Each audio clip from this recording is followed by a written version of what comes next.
మన గుంతకల్ న్యూస్ ని లైక్ చేయండి, షేర్ చేయండి, సబ్స్క్రైబ్ చేయండి. మన గుంతకల్ న్యూస్ లో లైక్ చేయండి, సబ్స్క్రైబ్ చేయండి అండ్ షేర్ చేయండి. థాంక్యూ. మన గుంతకల్లు న్యూస్ కి స్వాగతం.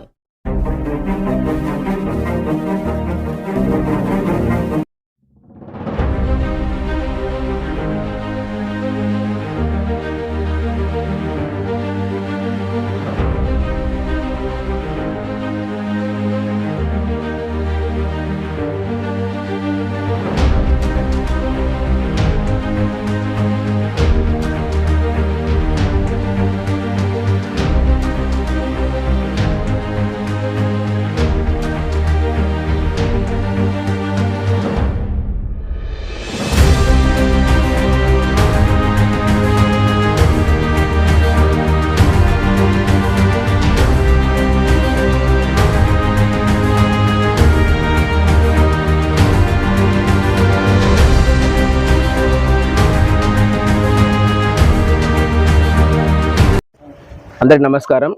నా పేరు ఈరేష్ బాబు. నేను శ్రీ చైతన్య బ్రాంచ్ 1 ప్రిన్సిపల్గా పనిచేస్తున్నాను. 9వ తారీఖు అంటే మొన్న 9వ తారీఖు సాయంకాలం 4 గంటలకు బండి శేఖర్ అనే వ్యక్తి జనసేన పార్టీ టౌన్ ప్రెసిడెంట్గా చెప్పుకుంటూ అతను మా పేరెంట్. అతను వాళ్ళ అమ్మాయి మా దగ్గర 10th క్లాస్ చదువుతుంది. ఈ కారణంగా అతను హాల్ టికెట్ అడిగారు.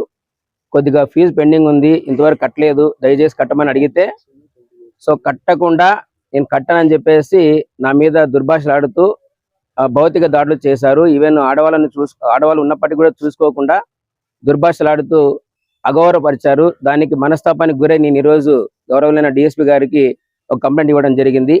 దీని మీద పోలీసు వారు కఠిన చర్యలు తీసుకుంటామని మాకు హామీ ఇచ్చారు. ధన్యవాదాలు. అందరికీ నమస్కారం. ఏదైతే 9వ తారీఖు నాడు శ్రీ చైతన్య స్కూల్లో ప్రిన్సిపల్ వీరేష్ గారిపై జరిగిన దాడిని ఆంధ్రప్రదేశ్ ప్రైవేట్ స్కూల్స్ అసోసియేషన్ తరఫున తీవ్రంగా ఖండిస్తూ వారికి పూర్తి సంఘీభావాన్ని తెలియజేస్తున్నాం. ఈరోజు గుంతకల్ డిఎస్పీ గారికి రిప్రజెంటేషన్ కూడా ఇవ్వడం జరిగింది. ఈ రకమైన భౌతిక దాడులు ఏ విధమైన పరిణామాలకు దారితీస్తాయని చెప్పి ఈ సందర్భంగా పేరెంట్స్ని కూడా నేను రిక్వెస్ట్ చేస్తున్నా.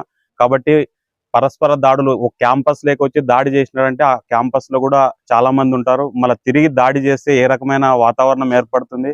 కాబట్టి మేమెవరు కూడా అటువంటి దాడుల్ని ప్రోత్సహించం. వారు దాడి చేసినప్పుడు కూడా సమన్వయంతో, ఇంకా చట్టాల మీద నమ్మకంతో, పోలీసు వారి మీద నమ్మకంతో ఈరోజు ఎవరైతే దాడి చేసినారో జనసేన పార్టీ టౌన్ ప్రెసిడెంట్ అనేటువంటి బండి శేఖర్ అనేటువంటి వ్యక్తి మీద క్రిమినల్ చర్యలు తీసుకోవాలని చెప్పి ప్రైవేట్ స్కూల్స్ అసోసియేషన్ తరఫున విజ్ఞప్తి చేస్తూ, రాబోయే రోజుల్లో ఇటువంటి దాడులు ఎవరికైనా పాల్పడేదానికి అవకాశం ఉంటుంది. కాబట్టి మేము కూడా తిరిగి దాడులు చేస్తే ఏమవుతుందని ఒకసారి ఆలోచించమని చెప్పి సందర్భంగా విజ్ఞప్తి చేస్తాం. Andhra Pradesh private schools unaided schools management association Andhra Pradesh స్టేట్లో లీగల్ అడ్వైజర్గా ఉన్నాను. ఈరోజు డిఎస్పీ సార్ గారికి ఒక మెమోరాండం ఇవ్వడం జరిగింది.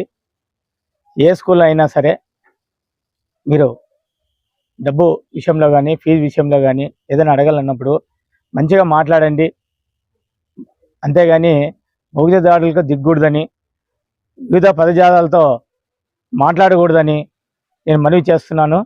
బండి శేఖర్ అనే ఒక పేరెంట్ గారికి నా విజ్ఞప్తి ఏమంటే, మీరు ఎప్పుడైనా మాట్లాడండి కానీ టీచర్ని కొట్టకూడదు, రెండవది వచ్చి తిట్టకూడదు. మీరు ఏది ఉన్నా కూడా వాళ్ళ మీద ఏమైనా ఉంటే వాళ్ళ మీద కంప్లైంట్ చేయండి, పై అధికారులు చెప్పండి. అంతేగాని మీరు భౌతిక దాడులు తిరిగితే పనిచేసే వాళ్ళ మీద ఎలా ఉంటుంది? ఇదే కాదు, ఇది ఇది మన ఆంధ్రప్రదేశ్ వ్యాప్తంగా ఎక్కడైనా సరే ఇది మంచిది కాదని అందరినీ కోరుకుంటున్నాను.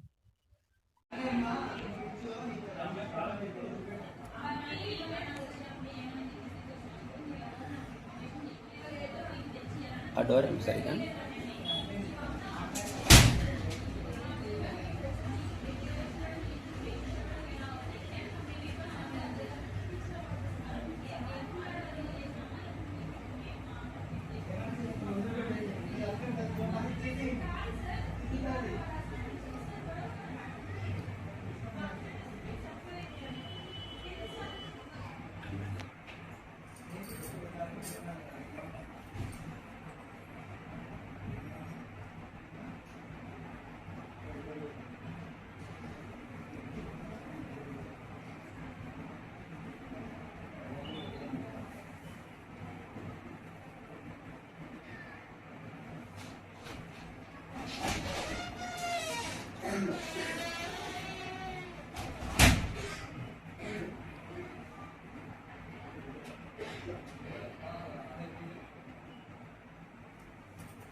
చెయ్యొద్దు తెలుసా